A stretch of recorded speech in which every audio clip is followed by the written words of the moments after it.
Hello, everybody. This is JD again. Just want to tell you about an experience I had yesterday. Kind of depresses me a little bit, but kind of makes me also feel good. It's dealing with. I had to go with a meeting. I was invited to a meeting of another political party. They invited me to go there, to their meeting, and I went to their meeting. While I was there, I introduced myself as JD. Yes, the JD that the Federal Election Commission says that does not exist. And yes, the JD that in 2008 got over the 8,790 some thousand write-in votes. Why their candidate who was on the ballot and according to the Federal Election Commission does exist, only got a little bit, well, got quite a bit below 500,000 votes. Now you can narrow it down to about 3 or 4 different candidates. The bottom line is, after I introduced myself, some people kind of looked at me as if, who the heck is this guy? What does he think he is? You know, that kind of attitude, which I could expect the way I went in. They asked who I was, I introduced them, and I said, yes, the JD, yes, and on and on. And then I sat down and they brought up their guest speaker. Somebody else had to speak, but they told him wait till next meeting, and he got very upset, threw his paperwork down and all that, and the guest speaker spoke. And he talked about a problem that we have in the Hampton Roads area, in which the tolls that are going to be applied to the highway is going to be bringing billions of dollars into foreign companies in foreign countries. Americans paying tolls on the highway to drive American highways that were built by federal funds is going to be sending money overseas. And how the one judge who sat on the commission to overturn some stuff, Supreme Judge, was the same one who wrote up the argument to have the tolls by these foreign companies. The bottom line is that ain't what this video is about. But after the meeting, and almost everything the gentleman did have to say was in the news in this area, so if anyone ever stayed on top of the news, they would know exactly every single thing he had to say. The thing is that afterwards, because during this discussion he had, I brought out some very important points, and they seemed that I was very direct. And they got with me afterwards, and they wanted to know a little bit about JD and this stuff. And we started talking about the nation and what the nation needs. And several of these people who were talking to me were, I guess, waggled into believing certain things about the government and everything, and they went into it head over heels and found out that they were just being ripped off. And we started talking about a presidential candidate. And they all said something that caused me to make this video. We talked about the characteristics our next president needs to have. Strong-minded, strong-willed, leadership, believe in the people, strong enough to stand up against Congress and cause them to do what is right in accordance with the Constitution of the United States of America. Couldn't be bought because the dollar has no value. Has a very strong religious moral character, yet believes strongly that he cannot impose that character onto anybody else, and that character, that religious background character, has to be completely separate from the running of the government. To believe in the American people and that we as a group can do the job that's needed and to provide the leadership that the American people need, and know how corrupt the politicians are throughout this nation. And we talked for a while. And I was thrown in a whole bunch of characteristics that I am noted for having.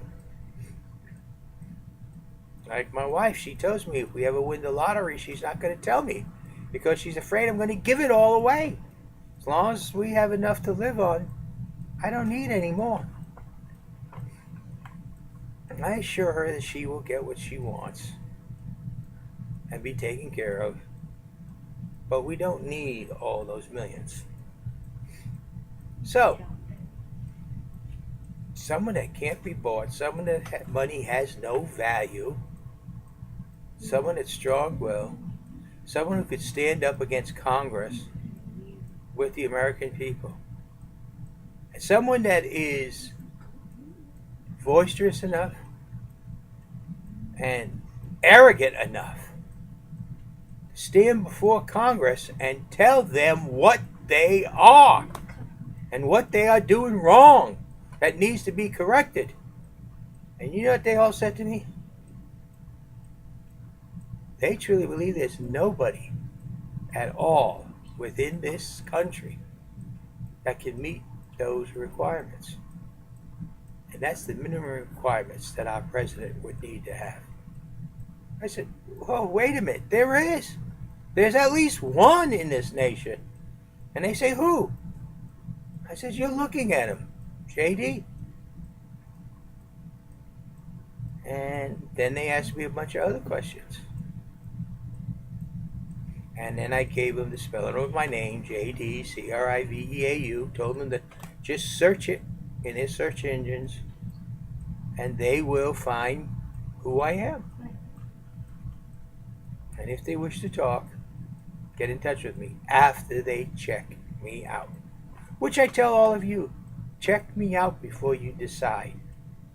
I don't want people to be in my group that are there just because it's the place to be. No. And I did a posting on Facebook about the 27% that they say suck Mitt Romney. I'm going to repeat it right here. 27% approximately of any group of people are sheer followers. Not thinkers, not independent, but sheer followers. It doesn't matter what group you get. Society as a whole has come to the general term that 27% of the people in this nation cannot think for themselves. They're incapable of thinking for themselves. They believe they're not. They believe they're independent. I mean, some of you out there are in that 27%. And you say, well, I'm proud to be in that 27%. I would never want to be included in that 27%. Because those are truly, according to Albert Einstein, the idiots.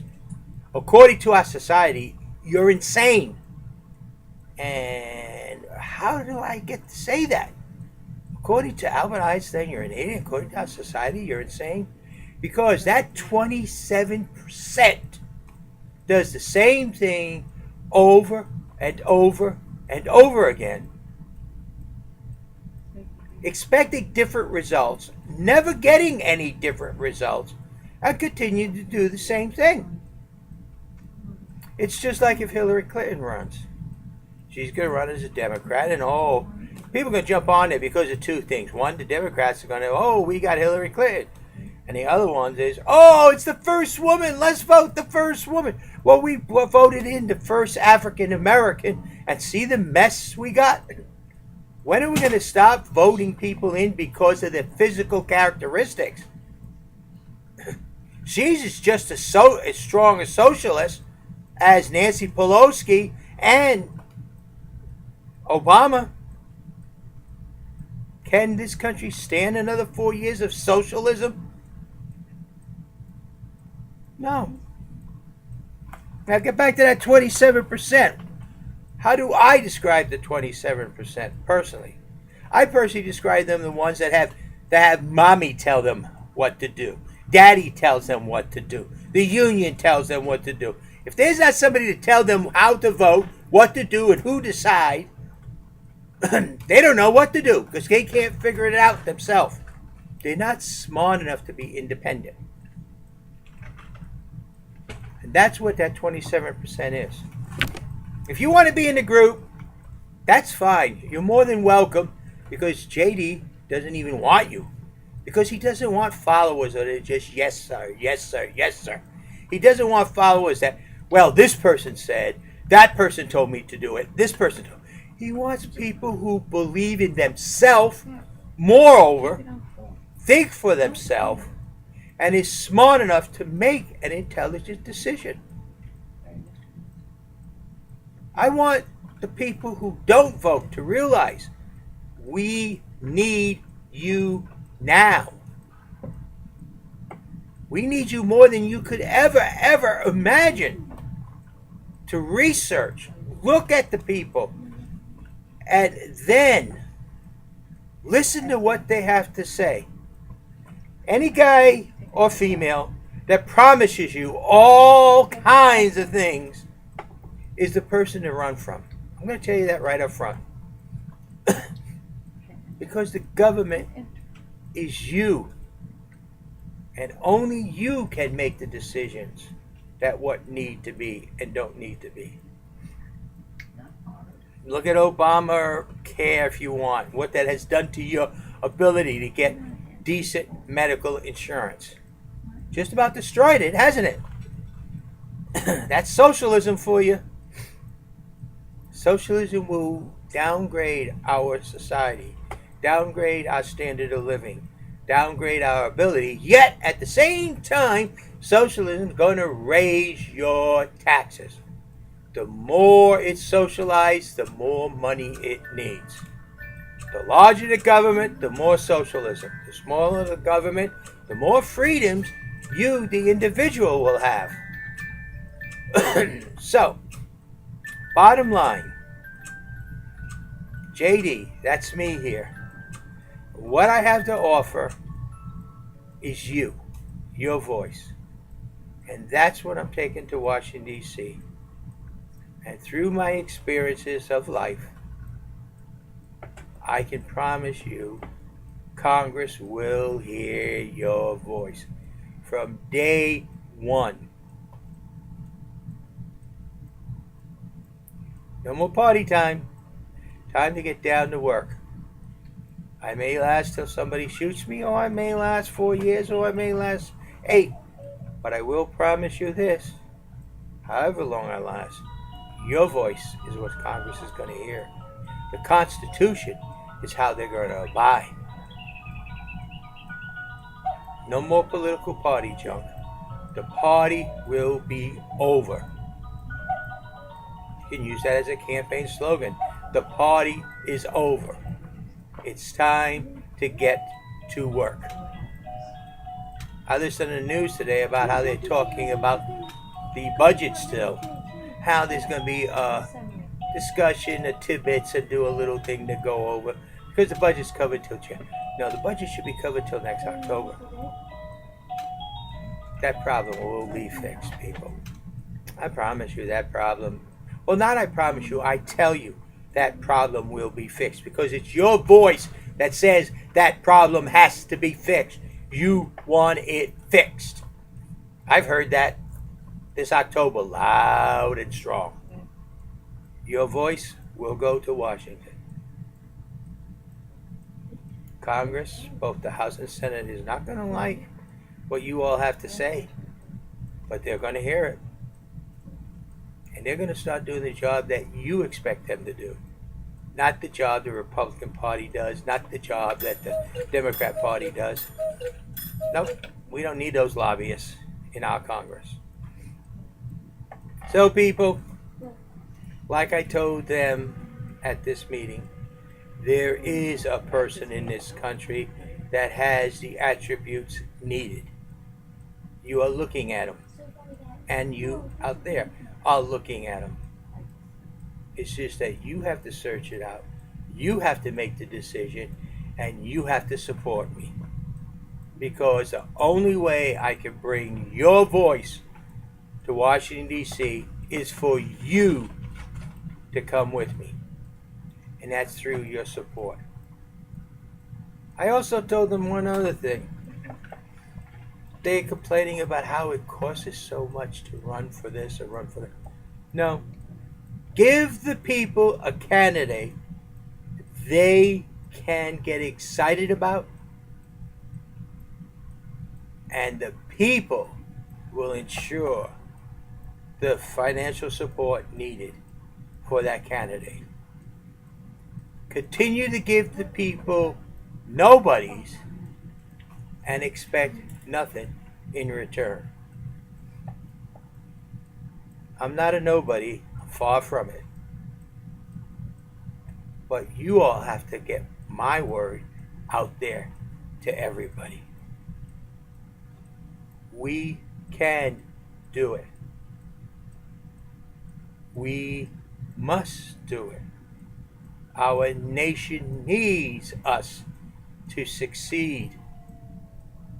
But we need to go to the founding roots of that of our founding fathers. We are in worse shape now as a group than we were when we were colonies under British tyranny. Right now we're under the federal government tyranny. And we need to stop that and get it back. You need to fight for your nation. And I mean fight tooth and nail. We don't need any guns. We don't need any bullets. Remember, the pen is mightier than the sword. But the internet is extremely mighty compared to the pen. We have the power to win without firing a single shot. We have the ability to put a revolution of the United States of America back on track and maintain it without firing a single shot, without hurting a single person. Just being truthful, honest, and tell the people, all the people, we can do it. And that 27%, either Republican, Democrat, or any group, you take any group, there's a approximately, is not what we need. We need that 83% of the individuals who are smart enough, intelligent enough, individuals, self-pride, self-dignity, and the type of person that says, don't tell me how to live. I will make my choices through my research, my discoveries, and my ability to solve the problems we need to solve. That's the 83% of the Americans in this nation I need. Because that's the percentage it will take to do what we need to do. All of you. Don't worry, the 27% will follow us once we get going. So, ladies and gentlemen, from the ages of 13 all the way up to 99, I want to protect each and every American's rights from the day they're born to the day they die. I want to ensure that the Bill of Rights is never hindered, hampered, or messed with by our federal government. I want to ensure that your voice, yours, is heard by Congress. I want to ensure that Congress first learns how to do their job and start doing the job that you, the people, expect and nothing less. Because that I will not accept. Anything less than what you all expect.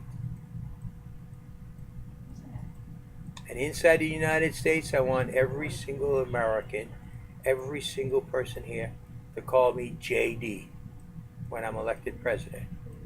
Outside the United States, if anybody addresses me, it better be Mr. President. But inside the United States, JD. And I want that, and I want you to do that, to do one thing more than anything else. To remind me every single time when I hear you say JD, I'm no better than you.